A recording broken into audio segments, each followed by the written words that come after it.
કેમ છો બધા મજા? આપણી વચ્ચે મોહનભાઈ આવ્યા છે, બહુ જૂના જાણીતા નેતૃત્વ છે, એમના માટે જોરદાર તારીફ પાડી.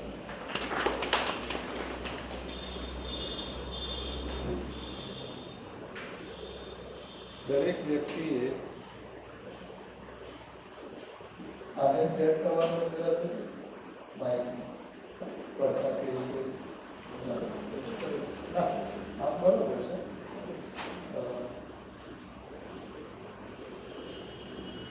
દરેક વ્યક્તિ જીવનમાં કંઈક શીખતા રહેવું જોઈએ અને શીખવાની જે પ્રોસેસ છે એ જીવન પર્યંત ચાલુ રહેવી જોઈએ. ઘણા એવું માને છે કે ભાઈ હવે તો આપણે બહુ દુનિયા જોઈ લીધી, બહુ શીખી લીધું, હવે કંઈ જરૂર નથી. આ જરૂર નથી એવી જે માનસિકતા થઈ જાય પછી એના જીવનમાં સમસ્યાઓ શરૂ થાય.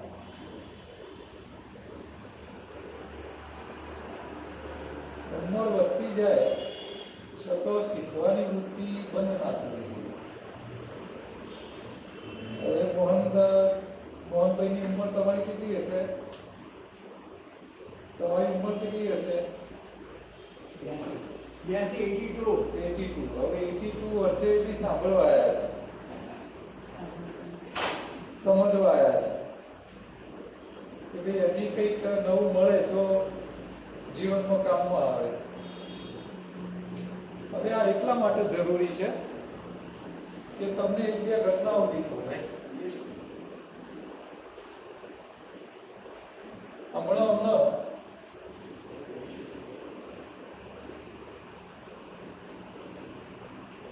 સદગુરુ જગી વાસુદેવ સદગુરુને બ્રેઇન સ્ટ્રોક આવ્યો અને આમાં 2-4 દિવસ પહેલા જ એમને હોસ્પિટલાઇઝ કરીને ઓપરેશન કરવું પડ્યું.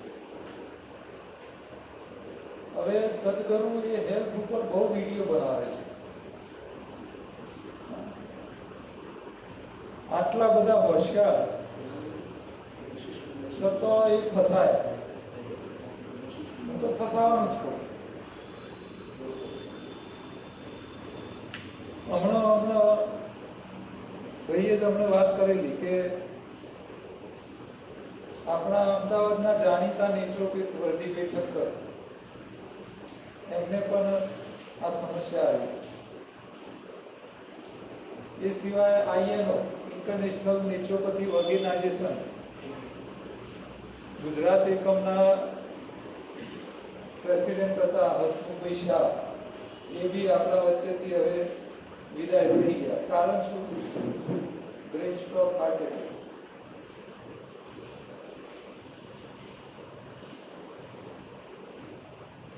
જે લોકો હેલ્થ સેક્ટરનું કામ કરે છે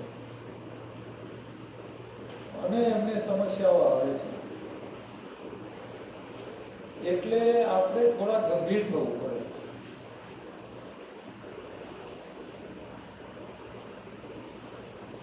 હેલ્થ સેક્ટરનું કામ કરવા વાળા જેટલા લોકો મેં જોયા છે એ મોટા ભાગના લોકો એવું માને છે કે અમે બધું શીખી લીધું છે, હવે અમારે જરૂર નથી. ઇવન એલોપેથીમાં પણ એવી સમસ્યા છે. એક એવા ડોક્ટરને હું જાણું છું જે હાડકાઓના સ્પેશિયાલિસ્ટ એટલે MS ઓર્થો, માસ્ટર ઓફ સર્જન, ઓર્થોપેડિકના સર્જન, રોજ એ કેટલાય પેશન્ટોને હાડકાના રિલેટેડ ટ્રીટમેન્ટ કરે છે. આ ડોક્ટર એમના હાડકાનો એવો રોગ થયો છે કે એમને ગાડી ના ચલાવાય.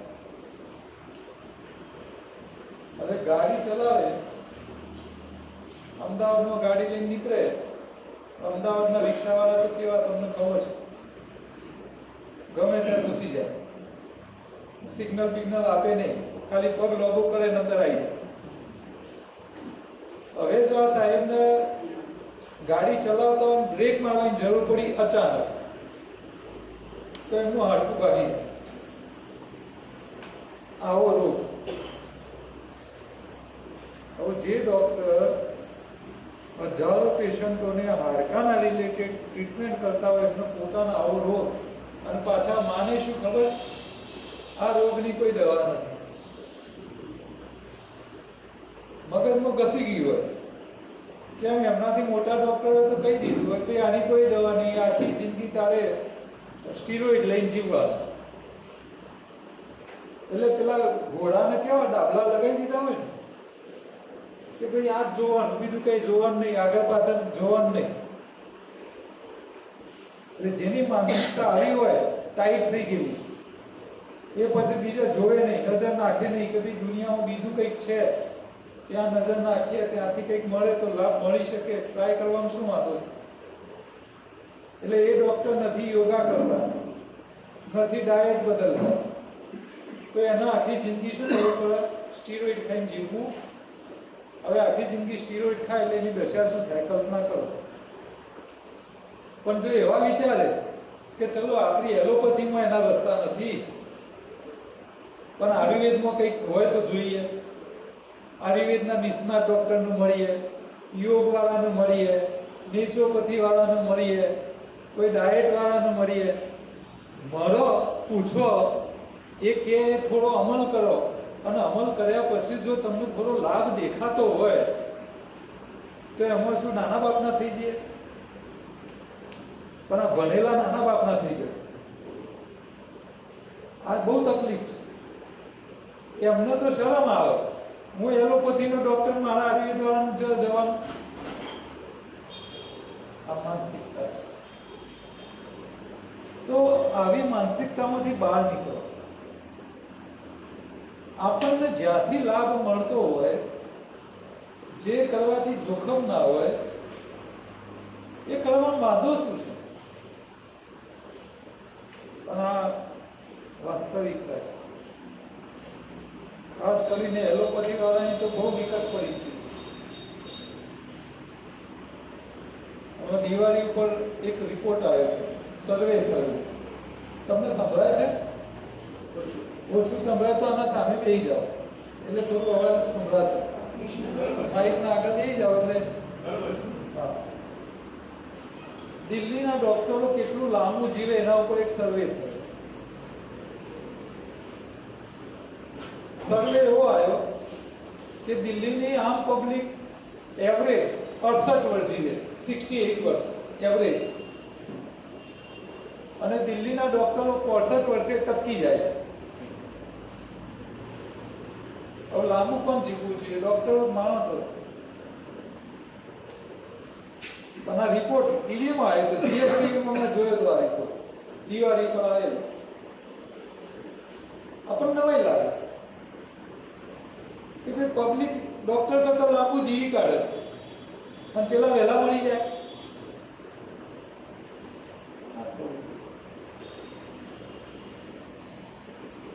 તો હવે આપણે થોડી આપણા માઇન્ડને સેટ કરવાનું છે. આપણે જેના ઉપર ભરોસો રાખીને જીવીએ છીએ કે પેલો મને બચાવશે, એ પોતે જ દવાઓ ખાય છે, તમને નહીં બચાવી શકે. તમારે તમારી જાતે જીવન જીવતા શીખવું પડશે.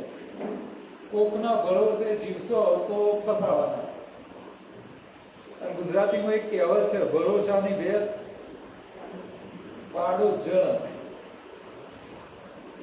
એમાં કશું લેવાનું નહીં. તો આપણે કઈ ભૂલો કરીએ છીએ જીવનમાં, જેનાથી આપણે ફસામણી થાય છે, એની વાતો આપણે કરીશું. અહીંયા હું જે કઈ વાત કરીશ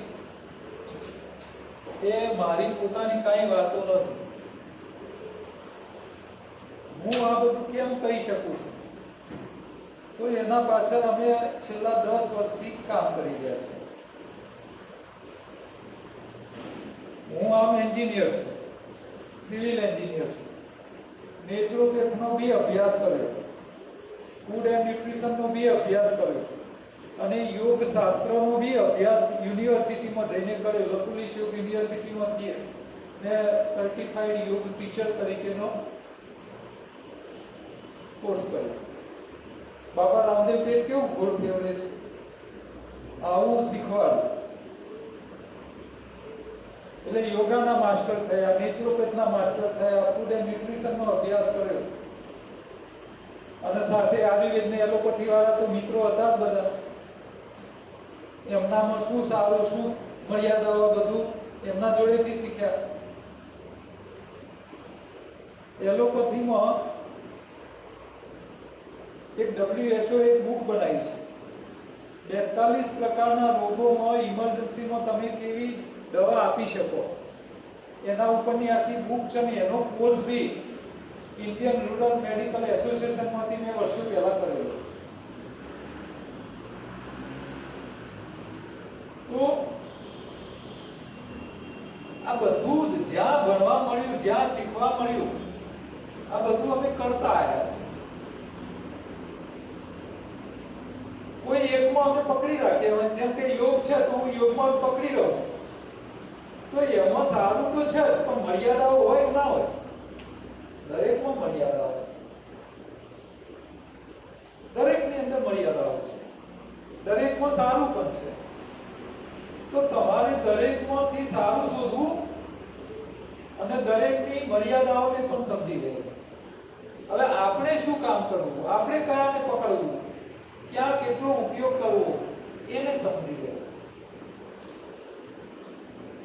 તો અમે જે ભોગ આપ્યો છે 10 વર્ષ, એનો નિચોડ આજે હું તમને 3 કલાકમાં બતાવવાનો. એટલે તમારા માટે 10 વર્ષ બચી ગયા. આ કઈ નાની વાત નથી. જે કામ પાછળ અમે 10 વર્ષ ભોગ આપ્યો છે, એ જ વસ્તુમાંથી તમને માખણ કાઢી અને તમને આપવાના છે. એટલે આની કિંમત ઓછી નહીં આપો, એની ગંભીરતા ઓછી નહીં સમજતા. તો અહીંયા યોગ અને આહાર આ બે શબ્દો ભેગા કરીને યોગાહાર બનાવ્યો છે.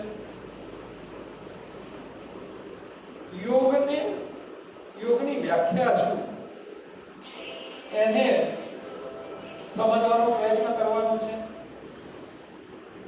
કુદરત શું કહે છે એને સમજવાનો પ્રયત્ન કરીશું. અને આ આખો વિષય માદા લોકો માટે છે એવું નહીં. આ ચિત્ર જે કહે છે, ચિત્રમાં નાના બચ્ચા બી છે અને મોટા. તો બાળકોને પણ એટલું જ લાગુ પડે છે જેટલું મોટાઓને લાગુ પડે, બીમારને લાગુ પડે એટલું તંદુરસ્તને બી લાગુ પડે. એટલે અહીંયા એવું નથી કે ભાઈ આ ખાલી માદા લોકો માટેની જ વાતો છે. બીમાર હોય એને સાજા થવા માટેની છે, સાજા હોય એને માદા ન પડે એના માટેની વાતો છે, નાના બાળકોની બી વાતો છે, મોટાઓની પણ વાતો છે. બધાના કામની વાતો આપણે અહીંયા કરીશું. પણ આ વાતો કેવી હશે? કુદરત, નેચર, કુદરત જે બતાવે છે આને સમજવાનો પ્રયત્ન કરીશું.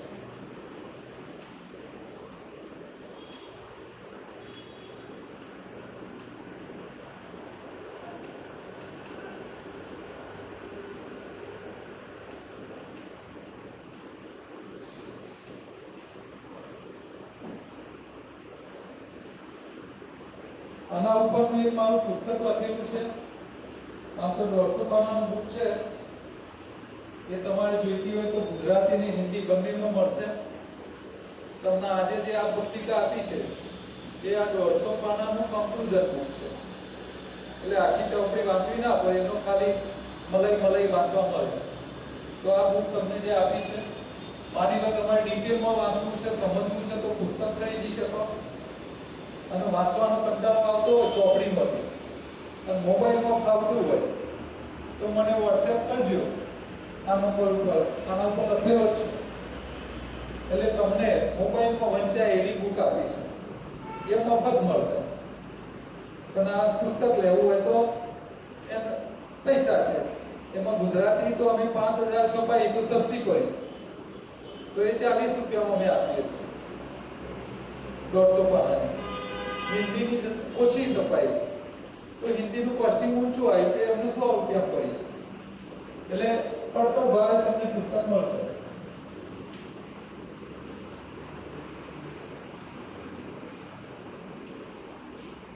હવે અનુભવ થોડા જોઈ લઈએ. આ ડોક્ટર સાહેબ બીજે મેડિકલ કોલેજના ઈએનટી વિભાગ કાનના ગળાના વિભાગના વડા સાહેબને રિટાયર થયા એટલે એસિડિટી, ડાયાબિટીસ, બીપી, પ્રોસ્ટેટ અને ગળાના કેન્સર સુધીની બીમારી એમને. એમના મિસિસ એકવાર સીડી નતા ચડી શકતા, એ પણ નર્સિંગ કોલેજના પ્રોફેસર. તો એમના ધ્યાન ઉપર આવ્યું કે ભાઈ ખોરાક બદલવાથી રોગ મટે. તો એમને સંપર્ક કર્યો, સમજ્યા, પ્રયોગ ચાલુ કર્યો. તો એમના મિસિસ પણ સીડીઓ ચડતા થઈ ગયા, દવાઓ જતી રહી. સાહેબને ડાયાબિટીસ, એસિડિટી, બીપી હતું તો એ બધાના રોગ જતા રહ્યા. તો આ બધા લાભ મળ્યા અને સાહેબે પછી અનુભવ લખી નાખ્યો. હવે સાહેબ અમારા મિત્ર જેવા છે. સાહેબ જોડે અમે બેસીએ એટલે ચર્ચા કરીએ, તમે કોલેજમાં ડોક્ટરો ભણાવો છો, શું ભણાવો? એટલે એમને કાન પકડીને કીધેલું કે તમે જે ભણાવો છો ને એમાં અમે ત્યાં કાંઈ ભણાવતા નથી. એટલે ડોક્ટરોને બીમારીમાંથી બહાર કાઢવાનું કશું ભણાવવામાં આવતું નથી. બીમારીની સાઈડ ઇફેક્ટોથી બચવા શું કરવું એટલું જ ભણાવવામાં આવે. એટલે ભાઈ ડાયાબિટીસ કેવો હોય તો શું ગોળી કેટલી આવવી જેનાથી કંટ્રોલ રહે એ ભણાવવામાં આવે છે. મટાડવાનું ભણાવવામાં આવતું નથી. બીપી થયું તો બીપી કેમ કંટ્રોલ રાખવો, કોને કેટલી દવા આપવી એ ભણાવવામાં આવે છે. પણ એમાંથી બહાર કેમ નીકળવું એ કશું ભણાવવામાં આવતું નથી. શરીરમાંથી કચરાને બહાર કાઢવા માટે આયુર્વેદે લંઘનોપરમ ઔષધિ ઉપવાસની વ્યવસ્થા આપી છે. તો ઉપવાસના નામે એક ચેપ્ટર નથી આખા MBBS ના 5 વર્ષના કોર્સની અંદર. એક ચેપ્ટર નથી, એક પેરેગ્રાફ પણ એમાં ભણાવવામાં આવતો નથી. તો આ વાસ્તવિકતા છે એલોપેથીની. આ સાહેબ આયુર્વેદના MD. હવે આયુર્વેદના MD કોણ કહેવાય? Doctor of medicine. સોરાયસિસ અને આર્થરાઇટિસ એટલો ભયંકર ચાલી ના શકે. તો સાહેબ અમારો સીડી કરી ગયા અને સાજા થઈ ગયા. પછી એમને મેં પૂછ્યું કે ભાઈ તમે આયુર્વેદમાં ભણ્યા તો તમને આ બધામાં? એટલે કે ના, અમે જે અહીં બતાવીએ છીએ એ વાતો એમાં ભણવામાં આવતી નથી. તો એલોપેથી અને આયુર્વેદ બંનેની અંદર મૂળ સમસ્યા એ છે કે અંગ્રેજીકરણ થઈ ગયું છે સબ્જેક્ટનું.